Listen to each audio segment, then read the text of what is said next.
No.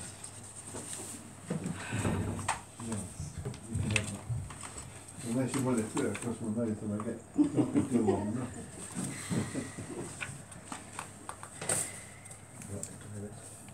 Aye, I'll try.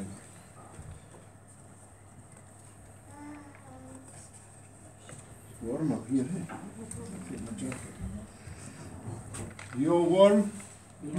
Yeah. At least you're not cold, eh? That's good. Remembrance Sunday.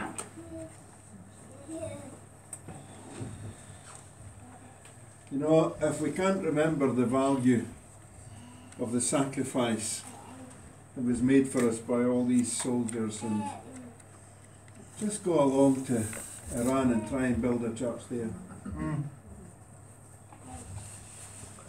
Afghanistan.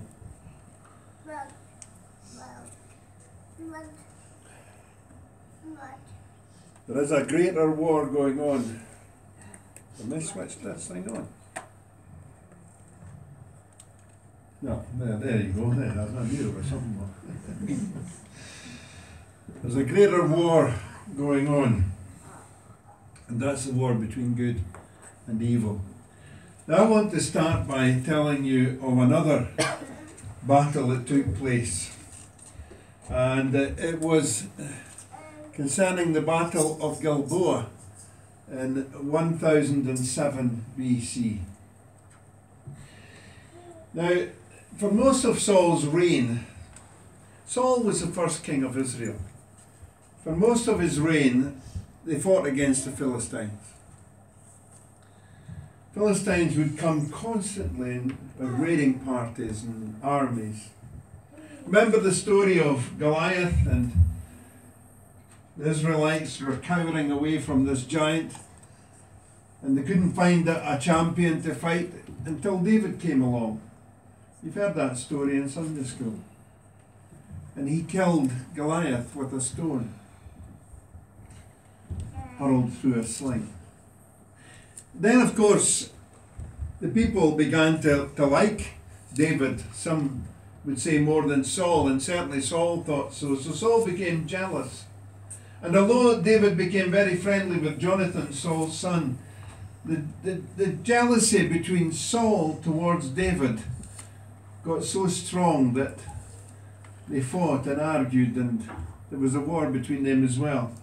The kingdom was divided, and David ultimately was reigning over Judah while Saul reigned over Israel, and the armies of the two parts of the nation would fight. But the day came when the Philistines really came against Israel. And Saul, by this time, because of his actions, didn't really have the presence of the Lord and the power of the Lord to help him in battle. And so we read that the Philistines fought against Israel. The Israelites fled before them, and many fell dead on Mount Gilboa. The Philistines were in hot pursuit of Saul and his sons, and they killed his sons Jonathan, Abinadab, and Malchishua. The fighting grew fierce around Saul, and when the archers overtook him, they wounded him critically. If you want to look the story up, it's in 1 Samuel 31. Now the Philistines, Saul said to his armour-bearer, "Draw your sword and run me through, or these uncircumcised fellows will come and run me through and abuse me." But the armour-bearer was terrified and would not do it. So Saul took his own sword and fell on it. And when the armour-bearer saw that Saul was dead, he too fell on his sword and died with him.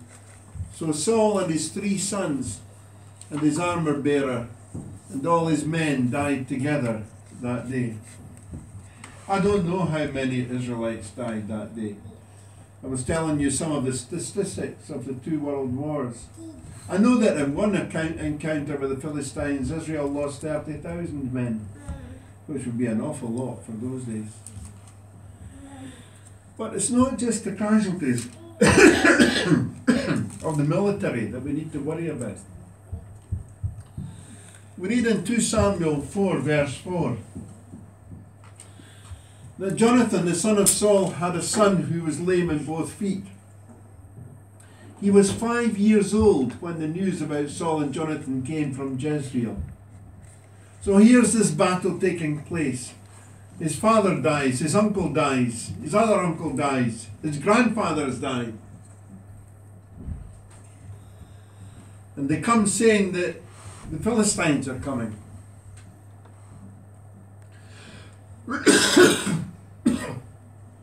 His nurse picked him up and fled. But as she hurried to leave and fell, he fell and became disabled. His name was Mephibosheth.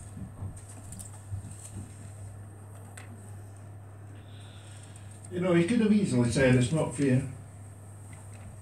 It's not fair. And he would have been right. Life isn't fair. And it hadn't been fair to Mephibosheth. It started out okay, more than okay actually. His father was Prince Jonathan. His grandfather was King Saul, the first great king of Israel and Judah. He was royalty, you know, born into royalty, all the privileges.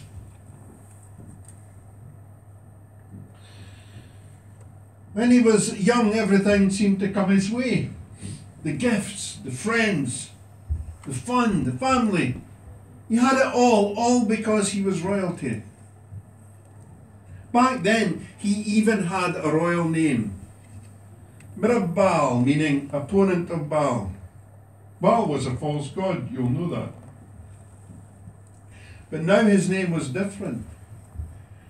He was called Mephibosheth now. And Mephibosheth meant son of shame. All because of that one day in battle when everything changed. So when he was just a little boy, 5 years old, a man, bloodied and exhausted, running from battle, came to the palace gates and yelled out, King Saul and his sons are dead. Think about it. Wives wept. Servants went white with fear. Mephibosheth would remember how his nurse came running up to him with a few things in his hand, her hand, things that she had grabbed together as she prepared to flee and to take Mephibosheth with her, or Mirab-Baal as he was known at that point. Run, Mirab-Baal, run! Run for your life, she would shout. He didn't understand. I mean, he was only 5 years old. He ran with her as hard as he could, as hard as his 5-year-old legs would carry him, but he only got so far. He had to stop, and in desperation his nurse picked him up, and with Mirab-Baal in her arms, she ran and she ran. Maybe she didn't notice the rut in the road in front of her. Maybe she didn't notice the obstacle or whatever it was. But she tripped, and as she tripped, Mirab-Baal fell out of her hands and landed with a hard smack on his back. Mirab-Baal probably never felt the pain, at least not at first. He'd be numb with shock and fear. And with his nurse weeping and thinking he looked okay, she picked him up again and kept on going. She had to get the young prince, Mirab-Baal, to safety and hiding. It was a short while later that she discovered that Mirab-Baal was hurt bad. In exhaustion, she put him down to the ground, hoping he would walk or even run a little bit more. But all he did was fall to the ground. She begged him to stand up, but he couldn't. His back was broken. His feet and his legs were useless. 5-year-old. All the joys of the palace His dad dies. His granddad dies. His uncles die. He has to run for his life with his nurse. He loses his home, his friends, his possessions. He falls. His back's broken. Can't walk anymore. He's a paraplegic.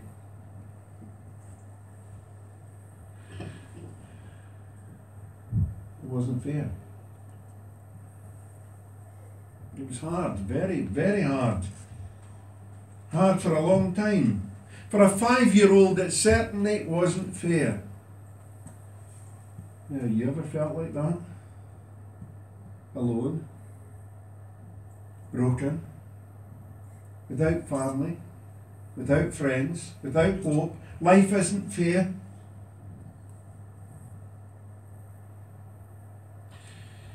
I was at Bible college with a lot of folk, actually. There was about 200 of us, but one family in particular, I stayed with them for a while when I needed somewhere to stay in while I was in Glasgow. John and his wife and 3 boys. He graduated the year before me, and he went from Glasgow down to London to work with London City Mission. And so he had his own mission hall, his own church, and he had his own home. And one night, the boiler failed and pumped poisonous gas into the house. And the whole family died. I don't know why. He was serving God. I mean, the kids weren't to blame. It wasn't fair, was it? You know, life isn't fair. War isn't fair, that's for sure. But what about your needs, your problems, your feeling of alone and brokenness? It wasn't World War I that did that, or World War II, or the Falklands, or Afghanistan, or Iraq. Maybe it was a war against alcohol, or the war against drugs, or the war against abuse. Abused as a youngster, controlled by people who would manipulate you. It isn't fair, we cry, and we run just like Mephibosheth. Run for your life. And maybe you've even come to the point that you felt you wanted to give up and to die and to just end it all.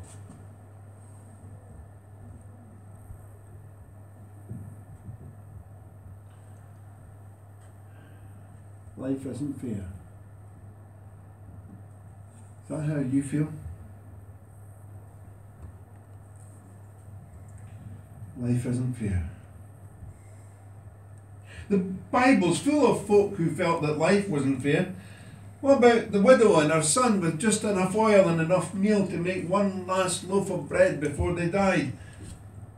But then the prophet came and things changed. What about the prophet himself who wanted to sit down and die? It actually says that in the Bible, he wanted to sit down and die. And yet, he had been on Mount Carmel and had seen great things done by God, but he just wanted to die. He came to that point where he had had enough. The woman with the issue of the blood, the lame people, the broken people, the dying people, the deaf, the blind. What about blind Bartimaeus? He was another one who was a somebody, you know. Bartimaeus means son of Timaeus. So he was the son of somebody who was important, but he was blind. And because he was blind, he was like a nobody. You know, when the nurse took Mephibosheth away, you know where she took him to? A place called Lodebar. The bar means nothing or no word.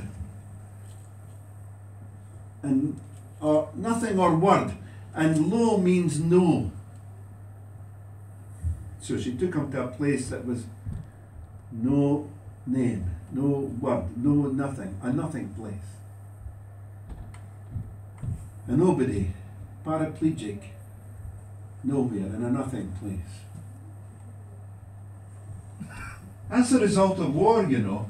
It wasn't just the result of the war that killed his grandfather and father. It was a result of the war of evil against good. There's blind Bartimaeus. You can imagine he would have a cup maybe looking for alms. It couldn't work. I mean, he'd be going around looking for offerings. Somebody to give him just a wee few coins. I wonder what folk would put in these cups. What do you put in folks' cups when they're sitting at Marks and Spencer's door? Or I don't give them money personally, I give them food, but you can imagine some of the things that folk would do, eh? Put a wee note in it. Pull yourself together. Another wee note. Go and get a job. Eh? The kind of things that folk didn't want to hear because they're nothing at nowhere.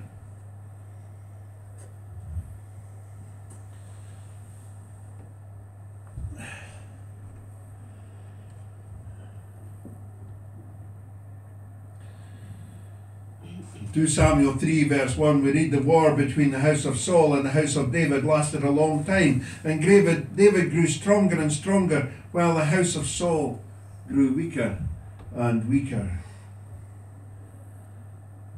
And ultimately David was heralded as king, not just of Judah but also of Israel. And David went to Jerusalem as a new king in place of Saul and his family. I mean, there were others of Saul's family who were king in between, but David went there. And you know what David did when he got there? I don't know if I've got the verses up there or not. But there he is, king. And he says, is there anyone still left of the house of Saul to whom I can show kindness for Jonathan's sake? There was a servant called Ziba who said, Jonathan has yet got one son, and the son is called Mephibosheth. And you could read it in 2 Samuel verse 9. And so, where is Mephibosheth? Said David. In Lodebar. He's a son of shame in nowhere, in a nothing town. And he's lame in both feet. And David said, bring him to me. You can imagine what Mephibosheth thought when he got the message from the messenger. David wants to see you. David, who was at war with my father. Well, not his father, he was actually a friend of Jonathan. But David, who was at war with my grandfather. And he would remember what it was like when he was a 5-year-old. And the nurse said, run for your life. And he'd be thinking, oh no, David's now coming to get me. I'm the last of the family and he's going to kill me. But he went. When he got there, it says he bowed down. I don't think he was standing, he was laying, but he would bow his head. You know what? You know what David said? Don't be afraid, Mephibosheth.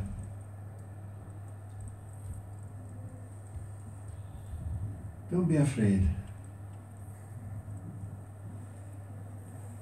You and your sons and your servants are to farm the land for Mephibosheth, he said to the servant.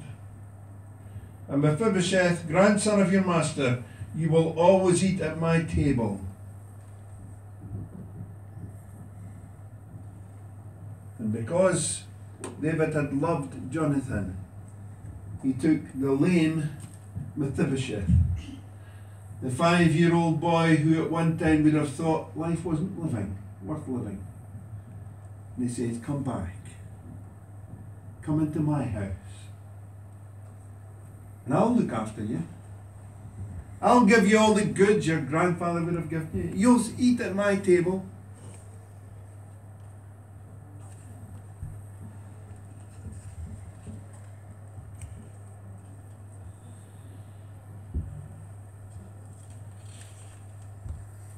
You know what? David is a type of Jesus. And in the same way as David said to Mephibosheth, don't be afraid, I'll look after you. So Jesus said to us, I know you're at your wit's end. I know you can't take any more. But don't be afraid. I'll look after you. And so on Remembrance Sunday, we need to remember that the time to remember is when you want to forget. You fail when you forget, you know. How do I know that? I forgot a lot of stuff when I was sitting exams and I failed. You fail when you forget. The leaders of Germany failed in the Second World War when they forgot the consequence of the First. You fail when you forget. But when you want to forget all of your sorrows and all of your problems and all of the things that you've had to suffer because of the war against good and evil, when you want to forget, that's when you need to remember. Remember what Jesus has done for you and what Jesus has done for me. Come to me, all ye who are weary and burdened, and I'll give you rest, said Jesus. Take my yoke upon you and learn from me, for I'm gentle and I'm humble in heart, and you will find rest for your souls. For my yoke is easy and my burden is light. The time to remember is when you fear you will fail. There's not any point in starting again. Why should I try and get better? Why should I try and kick this addiction? Whether it be alcohol or money or drugs or whatever it is. Food. Why should I? Why? I just want to forget my problems. I feel like curling up and dying. It's time to remember when you feel that you'll fail. Fear is the opposite of faith. We need to remember that God is the only place we're ever going to get satisfied. There was a Navajo Indian on a reservation, and he had the good fortune for oil to be discovered on his reservation. It didn't change his life. He still did all the things he used to do, but the money kept coming in, you know. And it get kept in a vault in the bank. And every so often, the Navajo Indian would go to the bank and he would ask to see the bank manager, and he would say to the bank manager, crops all failed, cows all thin, sheep all gone. And the bank manager would say, just come with me. And he'd take him down into the vault and he'd get out just a wee bit, one of his boxes of silver and gold, and he would open it up. He would say, take a look at that. Reminding him that he was a very wealthy man. And after a wee while, the Navajo Indian would come out and he said, crops all fine, sheep all fat, or cows all fat, sheep all here. He just needed a wee bit of comfort that if things got tough, he would have a fallback. The time to remember is when you fear you will fail, because fear is the opposite of faith. If you're afraid, then you don't have faith in God. But if you remember Jesus' life and death for you, you won't fail.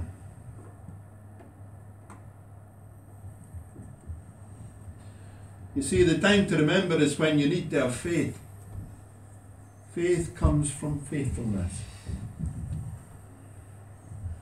When you're faced with an impossible situation and you're at the edge of despair, Call to your mind a time when God has been faithful, and remember what He's done in your life, or remember what He's done for the people of the Bible.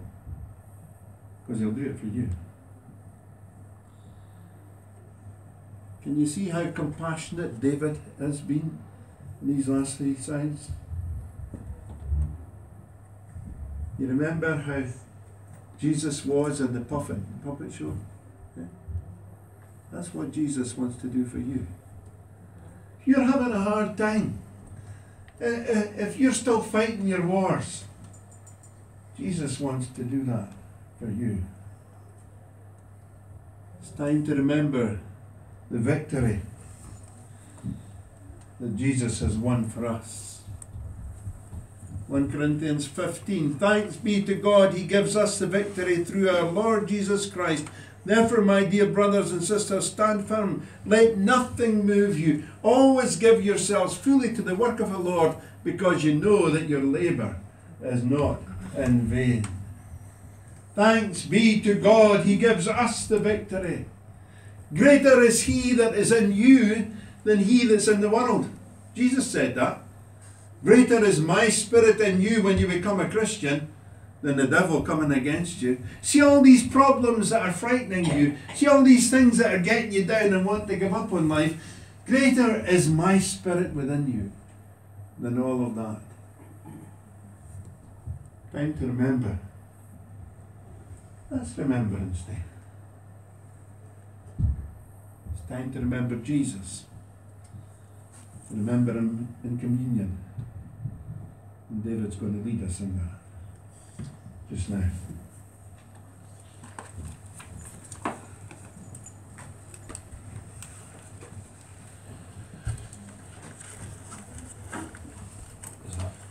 assume Linda's going to let them know upstairs. Yeah.